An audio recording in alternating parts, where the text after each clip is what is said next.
say how I feel. We take great pleasure that we can cast our vote. And I'm excited. I casted my vote. There just seemed to be a lot of confusion. Mission accomplished. That's it. Get out and vote. A power outage and missing ballot boxes, not enough to keep people across the GTA from casting a ballot in Canada's 43rd general election.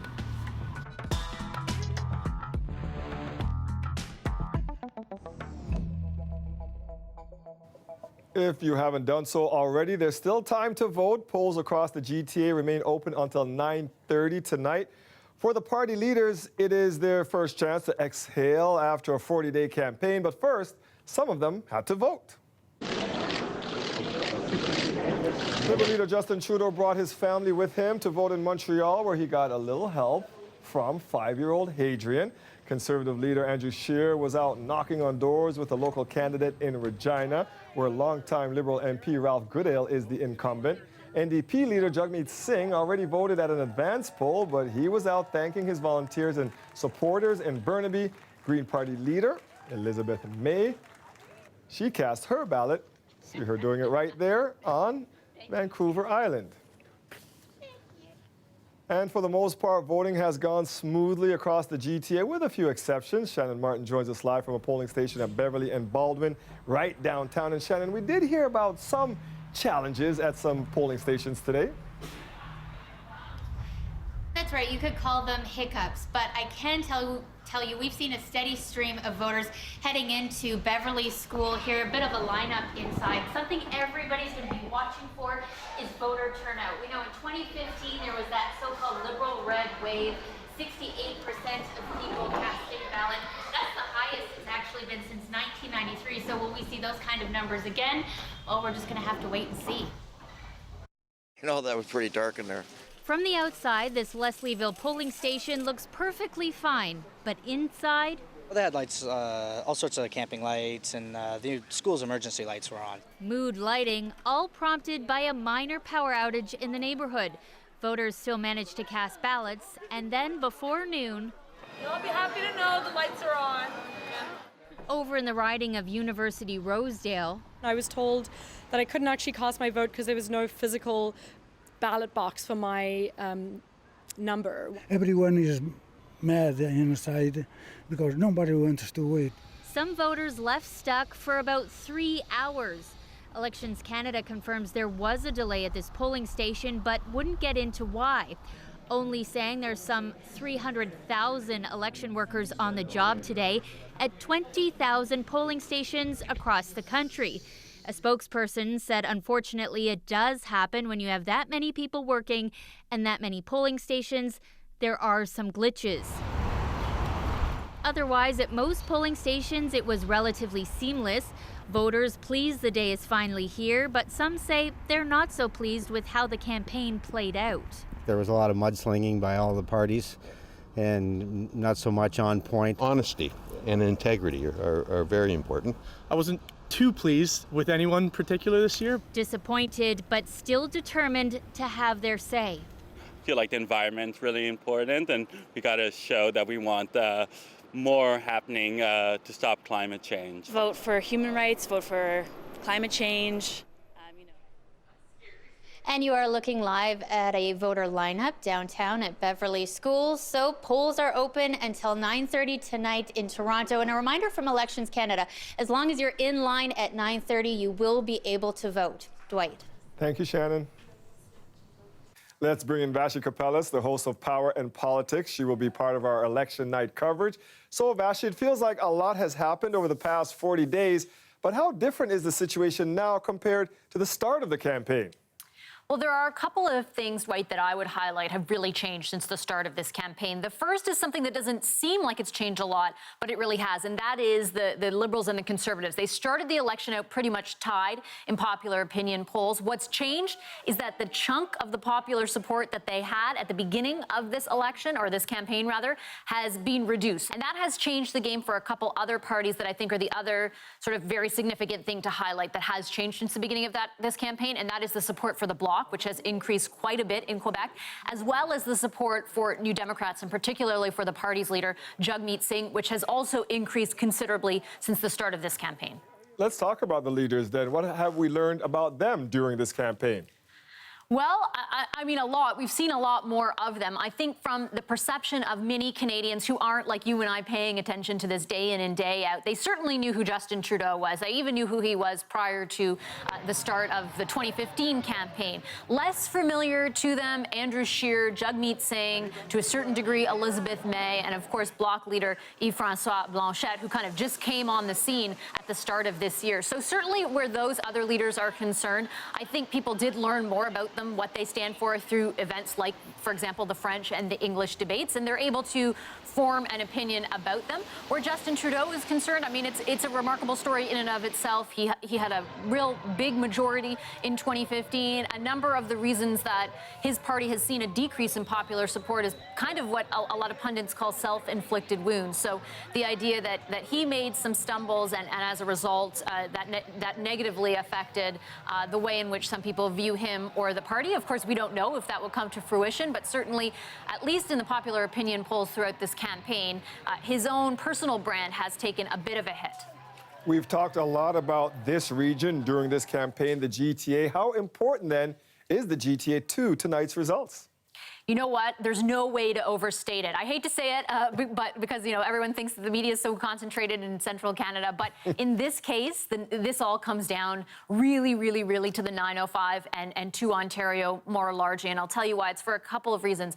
The path to victory for either the Liberals or the Conservatives goes through Ontario. It touches in a lot of other places of this country, but either one cannot be successful, win the most seats, or even come close to a majority, which it doesn't look like will happen, but even still, if they don't have a successful campaign, especially in the 905. That's the area right around Toronto that always swings one way or the other. A little bit Conservative, a little bit Liberal, goes back and forth. So the potential to move votes there exists. A lot of resources have been concentrated in the 905. And once those results start to spill in, we'll have a much better ability to kind of predict or foresee exactly where this election night is going.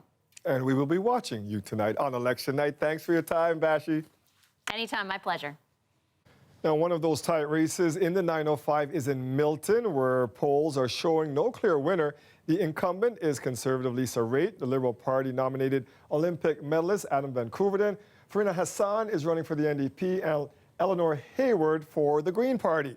Lisa Shing has been following that race closely, and she joins us now from Milton. Lisa, a couple of star candidates battling out there. Yeah, definitely a couple of star candidates, Dwight. I'm at the election night headquarters of one of them, Lisa Raitt for the Conservatives. As you can see, there's lots of action behind me because workers are busy setting up. Now, it is shaping up to be a really interesting and also a tight race for a number of reasons. Lisa Raitt is one of the main faces of the Conservative Party. She has taken on a number of roles within that party. Cabinet positions. She's also deputy leader, and she is also the incumbent in this riding and has been for more than a decade now. On the other hand, you've got Adam Van Koeverden running for the Liberals. Now, a lot less political experience. It's his first time running, but at the same time, he's also a star candidate because he's got 4 Olympic medals under his belt, was the flag bearer for Team Canada in the Olympics 2 times. So a star candidate in his own right, if you will. So definitely one of the battleground ridings tonight, Dwight. Yeah, and this is a riding that's changed a lot over the past few years, though, Lisa. It really has, Dwight. Over the last couple of decades, the population of Milton has really exploded, and the demographics are also changing as well. If you compare this to the last election, there's more than 10,000 new people that have moved into the area as well, and it's going to be interesting to see how they vote this time around, which they didn't do last time. It's also a young, diverse population as well, so it'll be interesting to see how that factors into it. And traditionally, Milton has also has seen a high voter turnout. So that's going to be another factor as well. And, you know, throughout the campaign, Adam Van Koeverden and Lisa Raitt have been neck and neck. So we'll be watching as tonight unfolds, right? Yeah, voters in that area are very engaged. That's going to be a good one to watch. Thank you for that, Lisa. CBC special coverage begins tonight right after our show at 6:30. It all unfolds right here on CBC television. We'll also be streaming online on CBC Gem, cbcnews.ca, and of course our CBC News app. In other news today, police releasing new security video in hopes of identifying two men in connection with a murder late last month. 21-year-old Amir Narain was found dead in his own car in an Etobicoke parking lot. Angelina King has today's update on the investigation. In a case with gaps and unanswered questions, Toronto police released this surveillance video hoping for a break. It shows Amir Narain's car pulling into a plaza near Kipling and Steeles. Two men get out, one opens and closes the trunk before they walk away, leaving Narain in the back seat. I'm releasing this video footage in the hopes that these two individuals come forward and speak to me. Detectives don't know whether Narain was dead or alive when he was dropped off. Singh says they don't believe he was shot in the parking lot, but don't know where the crime happened. The two men are considered persons of interest at this time. I believe they have some very critical information as to why and what happened to Amir. Police say Narain was dropped off just after midnight on September 29th. This surveillance video obtained by CBC News shows a different person looking into Narain's window 19 hours later, shortly after a 911 call is made. The time span is so large, which is unusual. Police released these photos of Narain's car today, hoping someone might recognize it as they try and find out where he was before he was dropped off. Singh says he was last seen quite a bit earlier in the day by his family. They're still looking for answers. They're very confused and totally distraught as to why this has occurred to Amir. Nothing in their mind could explain how Amir ends up in the backseat of his own car. Narain's family reported him missing around the same time his body was found, and detectives say he was not known to police prior to his death. Angelina King, CBC News, Toronto. It's been a rough rollout for Presto on the TTC, and the new Auditor General report suggests malfunctioning card readers also mean millions in lost revenue. As City Hall reporter Lauren Pelly explains, there's an old school reason why many of the high-tech machines keep breaking. That's what transit riders want to hear after tapping their Presto card. But all too often, the machines aren't working. A new report from Toronto's Auditor General finds hundreds of card readers could be out of service at any given time. And malfunctioning machines likely caused the TTC to lose close to $3.5 million last year alone. We've been taking up these issues with Presto for the last, I would say, probably 2 years, maybe longer. And we're making progress. The machines are more reliable, but they are still not where they need to be, and it's still costing us money. So why do so many Presto machines keep going down? Well, in many cases, there's a coin collector. And if that coin box gets clogged, the machine stops working. That same issue caused 56% of the out-of-service machines analyzed in the report. In one case, a Presto machine on a streetcar didn't get fixed for 7 days, even though the TTC, Metrolinx, and 2 third-party vendors were all aware the machine was down. In the end, all it took to fix it was emptying the coin box. Seems like an easy thing to fix. I think that they should fix it.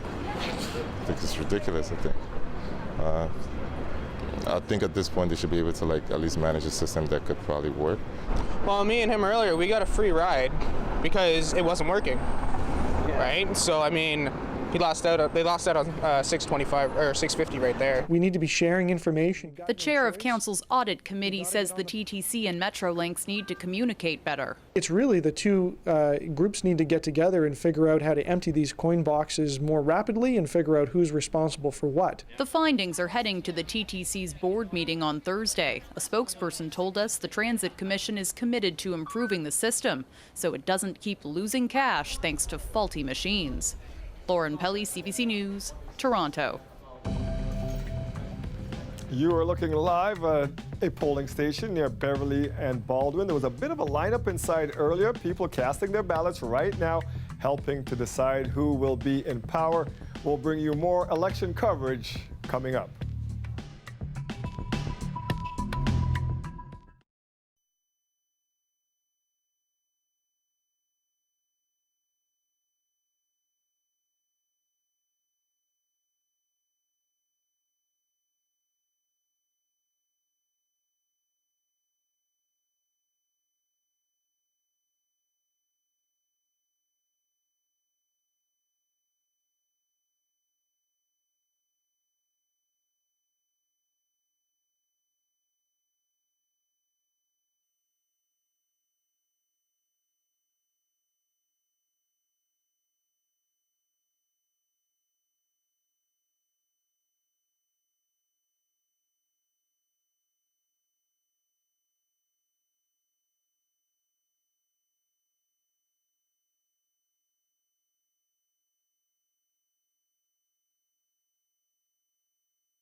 Tomorrow night, our NBA champions will play their season opener, but first, a little business to take care of today.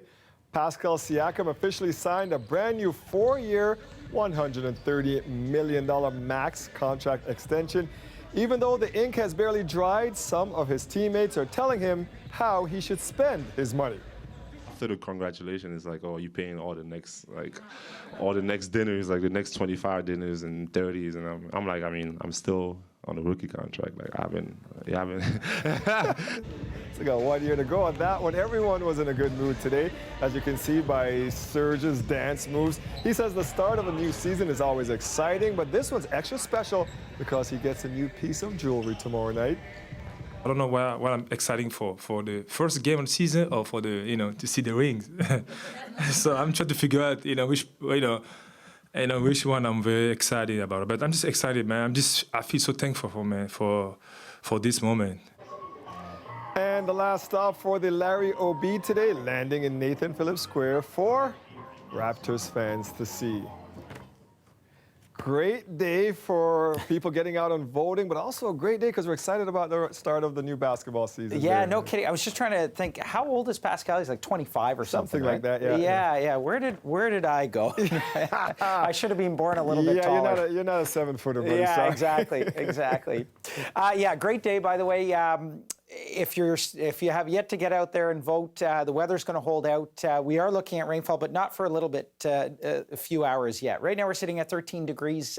That's off our daytime high of 15 degrees today. And it is coming just in advance of a system that'll bring with it a fair bit of rainfall. Now, we're not seeing it in the GTA just yet. What we've seen is the cloud cover moving across. However, if I zoom out just a little bit, there is a line of some pretty intense rainfall that's back through the London, even Kitchener-Waterloo area. And I think it's going to push a bit further north. So while it looks like it's on our doorstep, I think it'll actually go to the north of the GTA, and it won't get to us until much later this evening. It's part of a much bigger system, and this is round one of the rainfall. And then in behind it, we'll have some unsettled weather that's going to come up over the next couple of days, although the bulk of the rain coming within the next 24 hours or so. So timing-wise, here's how it plays out.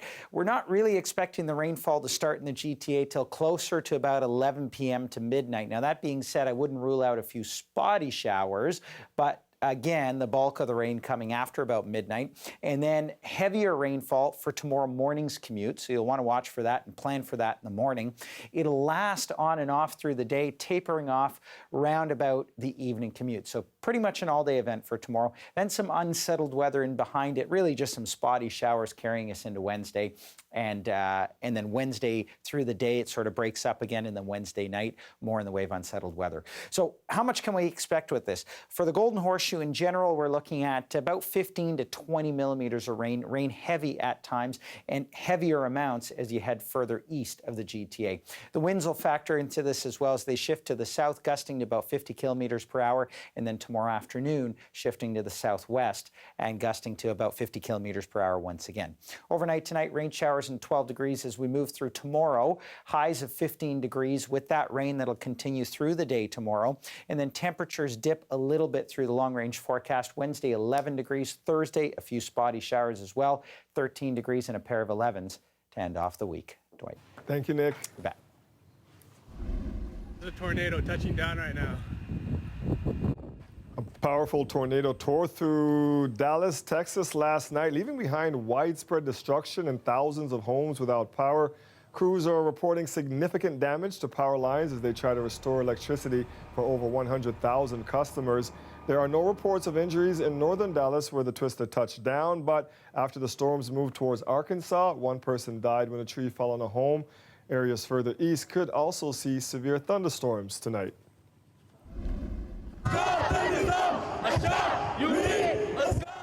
And thousands of protesters gathered again today in central Beirut for a fifth day in a row, demanding the government step down. The country's deepening economic crisis and proposed new taxes have triggered nationwide protests, even some here in Toronto. There has been long-standing anger and public mistrust of the government. Some of the nation's senior politicians are either owners or major shareholders of private banks. You're looking at our time-lapse of our election set, where we will be giving you the latest analysis and results tonight. Coming up, We'll take you back to the 905, a region that is critical in this election. Stay with us.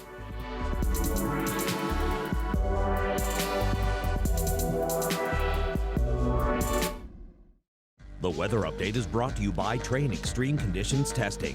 It's hard to stop a train, really hard. Train, the most reliable heating and cooling brand.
An unusual start to voting for some in Toronto today. Their East End polling station lost power for a short time. Elsewhere, there were some delays caused by missing ballot boxes, but so far no reports of any serious voting problems in the GTA. Our region is being watched carefully tonight as it is considered one of the pathways to a federal election victory. Polls are open in the GTA until 9:30 p.m., so get out there if you haven't already. Mike Crawley is in the riding of Mississauga Lakeshore for us tonight at Conservative candidate Stella Ambler's election night party. And Mike, how important is Ontario? We keep talking about it. Yeah, Dwight, 121 seats in this province. And look, it is the best predictor of who's going to win the federal election is who wins the most seats in this province. I'll give you a sense of like how much it is a predictor. In the last 13 elections, 12 times the party that won the most seats in Ontario won the federal election. The one exception was 2006 when Stephen Harper and the Conservatives won their first minority. So it's really clearly a must-do for either the Liberals or the Conservatives to make gains in this province. The Liberals had 80 seats at the last election, and so there's, they've got a certain amount of cushion, a certain number of seats that they could lose and still be ahead, but you're going to have to see the Conservatives eat into that seat count if they're going to have a chance of winning tonight, and a key part of that is winning in the 905. All right, what else should we be looking out for tonight, Mike? Yeah, so keep a close eye on the 905, in particular where I am, Mississauga, not just Mississauga Lakeshore, but the 6 seats in all of Mississauga. It has tended to be that those have swung one way or the other. The Liberals took all of the seats in Mississauga last time. The Conservatives took all the seats in 2011. We're going to be looking also, elsewhere around in the 905. In York Region, all but one of the seats went to the Liberals the last time. The margins that we've been hearing about in the polls in the 905 seem to suggest that things are really, really close. And we'll be watching as you're out there tonight. Thanks for that, Mike. You're welcome, Dwight. Oh, it's going to be a good night. That's it for our show tonight. Thank you for watching. For the latest election results and analysis, stay tuned right here on CBC. Our special election coverage starts in just a few minutes. We're going to leave you with a live shot of a polling station. And remember, polls in the GTA are open until 9:30. If you haven't already, hey, go out and vote. Have a great night, everybody. We'll see you back here tomorrow.